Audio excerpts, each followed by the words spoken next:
Cenário Brasil, com Fernando Schiller. Schiller, no próximo domingo acontece a prévia do PSDB. O partido vai escolher quem será o representante da sigla na eleição do ano que vem para presidente da República, né? Ou para uma composição de chapa, não se sabe ao certo qual vai ser o destino ainda do PSDB. Mas tem uma questão importante para a gente debater nessas prévias que estão agitando bastante o noticiário político, que é o peso dado para cada filiado, né? O cadastro que é necessário para se participar desse processo. Vende-se num primeiro momento a ideia de que nós estamos avançando, acompanhando aí a participação de todos os filiados, que nós estamos abrindo espaço para mais democracia dentro dos partidos e não aquela escolha dos caciques políticos, mas não é bem assim que funciona, né? Tem regras muito específicas e uma participação pequena de todos os filiados nesse processo. Bom dia para você. Tudo bem, Pedro, tudo bem, Cláudio, Thaís. Olha, esse é um tema muito interessante, né? O partido ele define as suas regras, né? E o PSDB ele criou um colégio eleitoral interno formado por 4 grandes blocos, não é? Então você tem o bloco, e aí afeta o resultado final, você tem o bloco dos filiados em geral, que vale 25%, não é? Então é o voto comum do filiado que não ocupa nenhuma posição. Você tem o segundo bloco que é de prefeitos e vice-prefeitos, não é?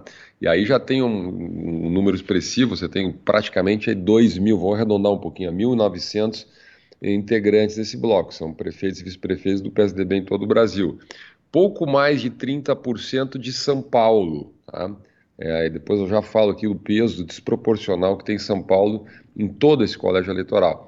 O terceiro bloco é um bloco dividido entre deputados estaduais e vereadores, né? Curioso isso, quer dizer, deputados estaduais e vereadores. Aí tem um bloco grande, o PSDB tem no Brasil inteiro, quer dizer, um número relativamente grande de vereadores cadastrados para votar hoje. Vereadores tem quase 4.000, 3.900 e tantos vereadores, né, no país. Interessante também que o índice de cadastramento de vereadores é quase 100%, quase todos os vereadores se cadastraram, que obviamente estão mobilizados aí para a prévia, né? E a outra metade desse terceiro grupo são os deputados estaduais, são 72 deputados estaduais. Os deputados estaduais vão a Brasília votar, né? Então receberam a passagem do partido, vão lá, vai ter um evento de mobilização em Brasília, vão votar na urna eletrônica e não no aplicativo, né? E o quarto grupo é o da cúpula, não é? Interessante, que são 52 pessoas.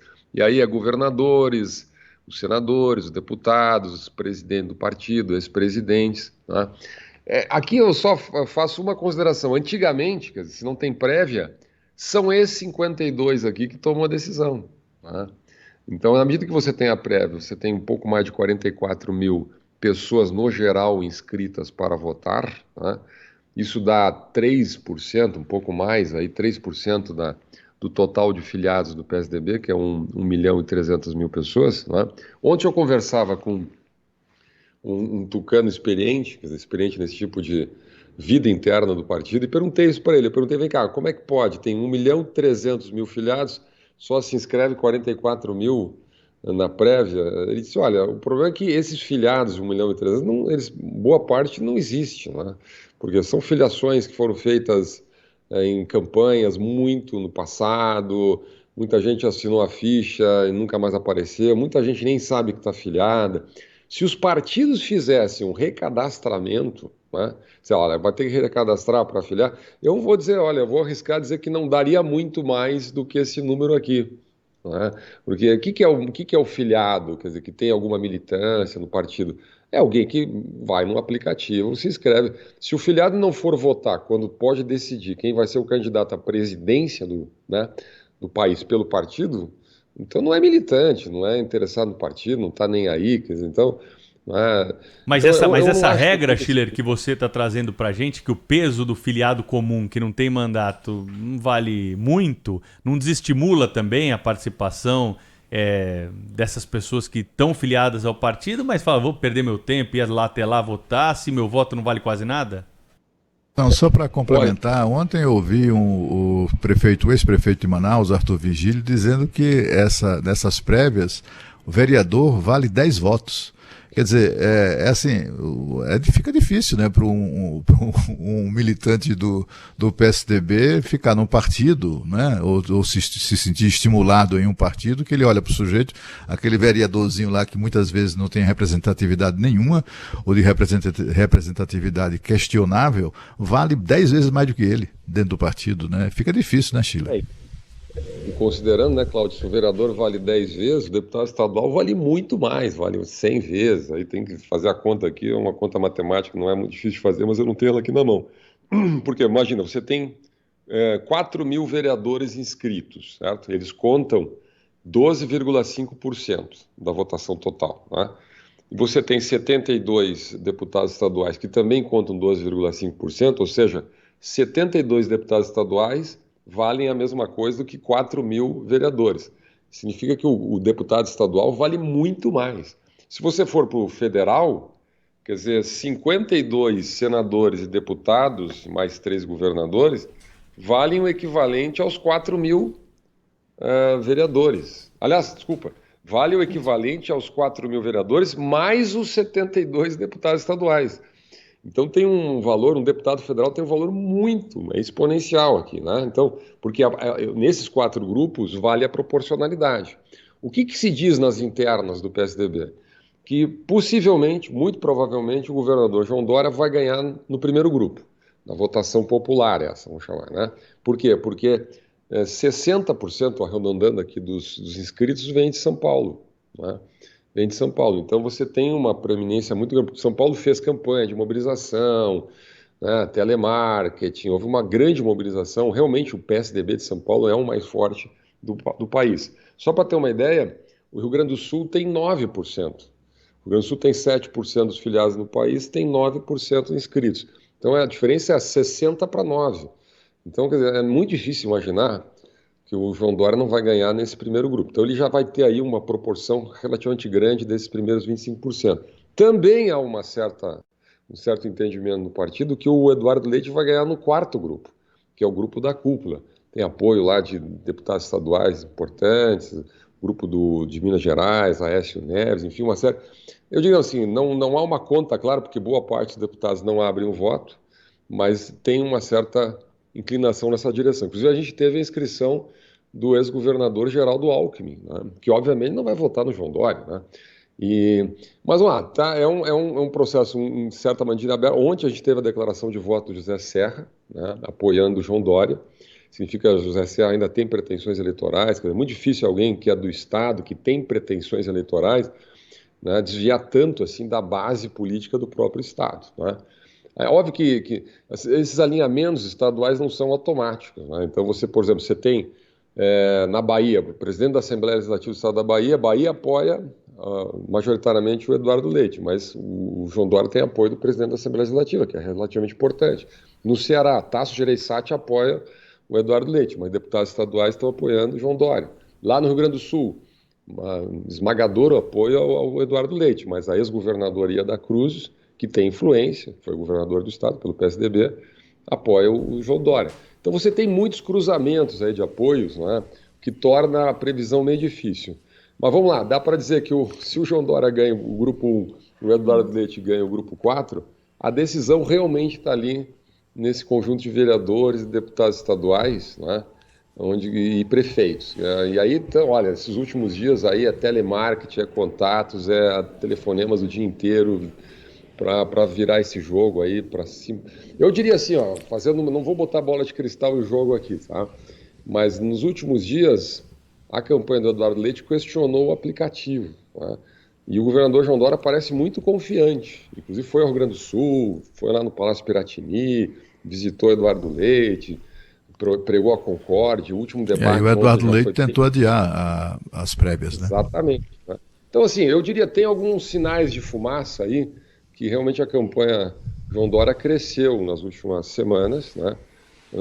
Por quê? Porque trabalhou, porque tem máquina, porque tem visibilidade, porque tem experiência de prévia, Está muito confiante, mas ninguém tem bola de cristal, vamos ver o que vai acontecer no domingo. Agora, Schiller, dá um parâmetro para a gente, por favor, que é o seguinte, né? Essa questão de prévias não é algo muito comum no Brasil. Aliás, o PSDB é o único partido nesse momento que vai fazer prévias para a presidência da República. E aí é aquilo que o Pedro dizia, o partido coloca publicamente que é um processo mais democrático, aberto, a participação das bases, e a gente está mostrando para o nosso ouvinte que não é bem assim, pela limitação no número de participantes e pelos pesos diferentes. Em outros países que também usam o sistema de prévias, é dessa forma? Existem pesos diferentes, a participação é maciça da base dos partidos nas prévias, ou de alguma forma isso que acontece no PSDB é um modelo mais ou menos generalizado? Eu diria que é generalizado, Thaís. É evidente que tem muita diferença entre os modelos, etc. Mas vamos pegar o caso mais clássico, né, que são as primárias americanas. Você tem exatamente isso. Os partidos, como tem uma estrutura federal descentralizada muito forte, quer dizer, os partidos definem as regras, né? E aí você tem eleitores de pesos muito diferentes. Você tem os grandes eleitores que têm mandato, que são parlamentares, são Congress, né, que tem assentos no Congresso, você tem líderes partidários, você tem ex-governadores, você tem regramentos regionais, inclusive, diferentes nos estados, né, seja para o Partido Democrata, seja para o Partido Republicano. Né. Você tem, inclusive, a figura do caucus. Caucus, você tem imagina o seguinte, você pega um ginásio, você tem uma votação que dura o dia inteiro, e os eleitores podem ir lá, sendo filiados ou não, inclusive pertencendo a outros partidos. Então você tem muitas regras muito diferentes, algumas oferecem mais abertura, outras menos abertura, né?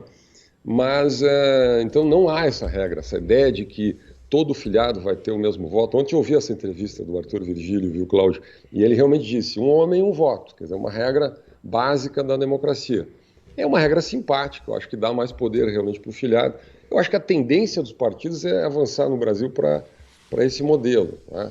Mas eu digo assim, eu não tenho tanta aversão a essa estrutura de colégio eleitoral, porque imagina, quer dizer, eu tenho o deputado estadual, o deputado federal, e realmente tem uma representatividade maior, né?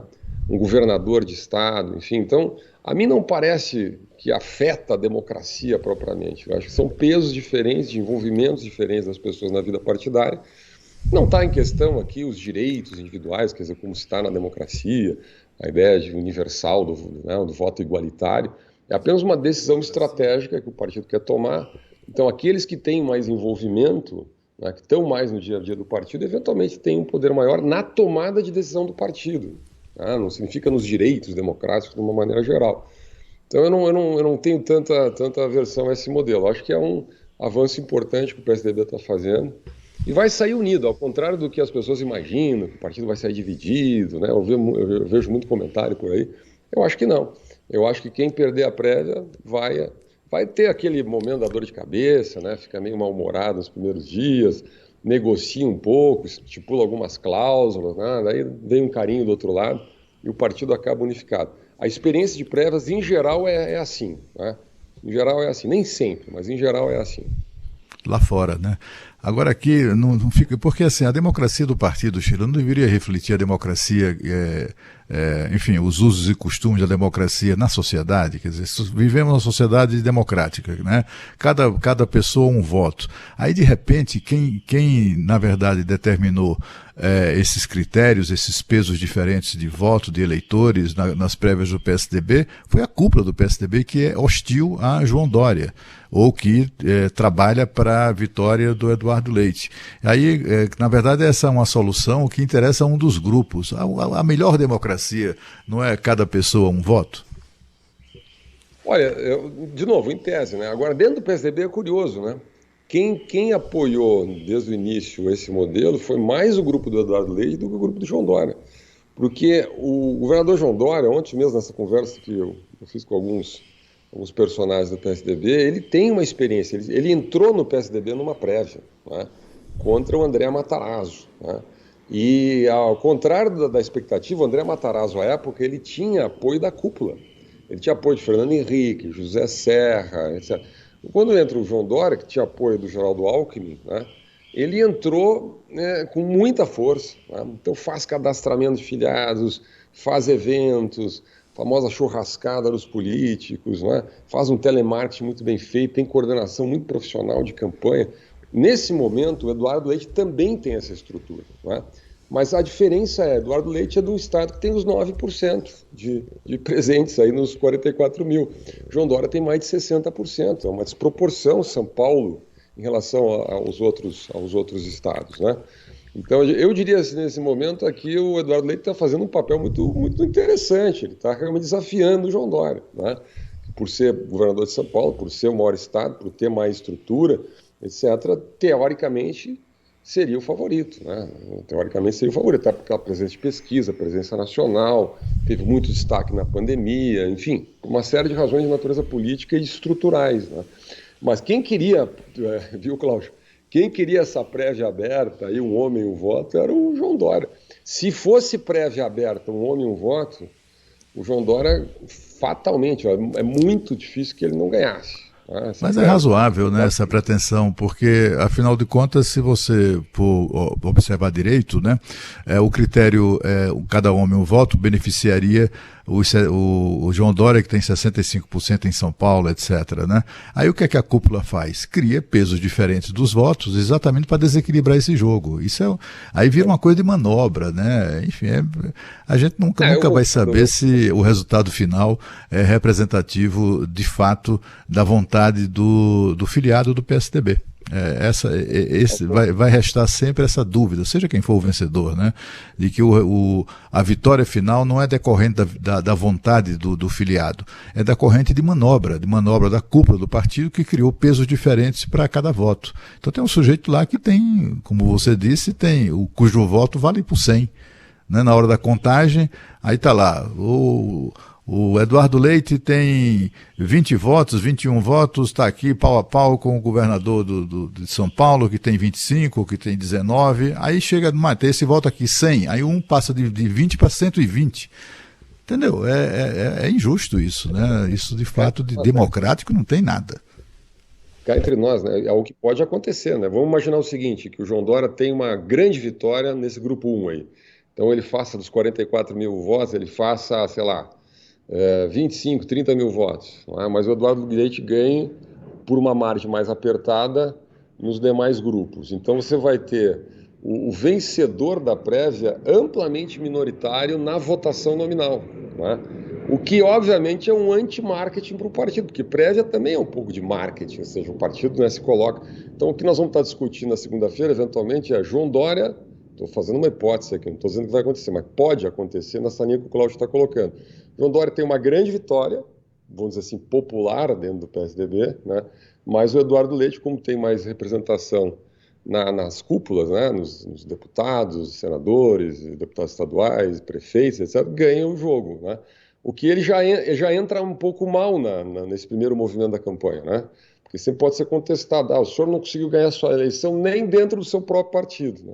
Então eu tendo a concordar, até por uma questão de valorizar o filiado, dar incentivo para a pessoa se inscrever no partido, etc. E como marketing, né, realmente seria melhor um homem e um voto aí, que eu acho que é uma tendência dos partidos, do PSDB pelo menos, né? Agora, minha frase final, né, a pergunta é, o que fazem os outros partidos, né? Porque ontem, por exemplo, que fiasco do PL, né? Faz uma reunião em Brasília, assina uma carta, dão carta branca para o presidente da República, que não é do partido ainda, nomear os candidatos nos estados e compor as alianças do partido nos estados, como se o partido não existisse. Aí não é nem questão de ter estrutura de prévias, assim, ou assado.